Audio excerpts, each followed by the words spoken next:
There were times where I felt so anxious, I cut myself to take my mind off of that. Demi Lovato. Depression or anxiety are main causes of self-harm. People think that someone would only cut if they were emo, which is slang for goth or alone with no one to talk to. But as you see, even Demi Lovato, who I can assure you is not emo and who is very famous, had these struggles. But how and why do so many people have these struggles?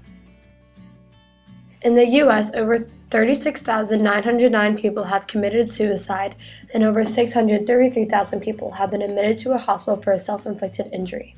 When people self-harm, it is normally due to stress, anxiety, which is what Demi Lovato had, and depression. Ways people get these symptoms: substance abuse, serious illness, genetics, abuse, certain medications, a busy schedule, or death and loss. A self-report survey in England in 2012 studied adolescent self-harm and suicidal thoughts in the ALS-PAC cohort. Excessive worry or anxiety about multiple issues which lingers 6 months or more can indicate generalized anxiety disorder. It is not only young teens who are harming and committing suicide.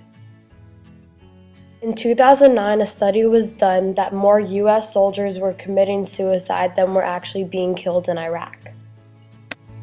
Mark Thompson, who is Ian Morrison?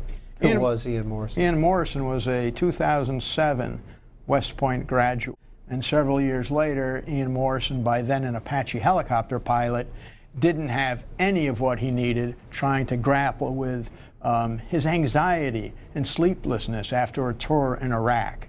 And in March, he sought help from the Army and the military 6 times in 3 days and was either turned away, said, "You've come to the wrong place," or "Stand in line, we can't help you right now."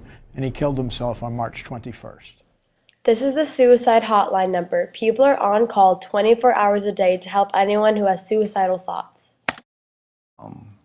My wife comes home, says, "Hey, I saw a poster about transcendental meditation. I remembered that article in that magazine about Maharishi, and that I said I was going to do this."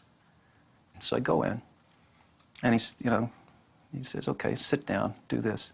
It was absolutely transformational. All that feeling of stress and all that feeling of heaviness, I could feel it melt away. It is said that although we have all of these mental problems, meditation can help tremendously, as can certain medications. Because there is no one-size-fits-all solution. Plainly, every suicide stems from a series of stressors. Small doses of stress may also be good because it may drive you to do things that you may not do without stress, like finish projects for work or for school faster. It may also help you to be more creative, drive you to get fit, and help your immune system.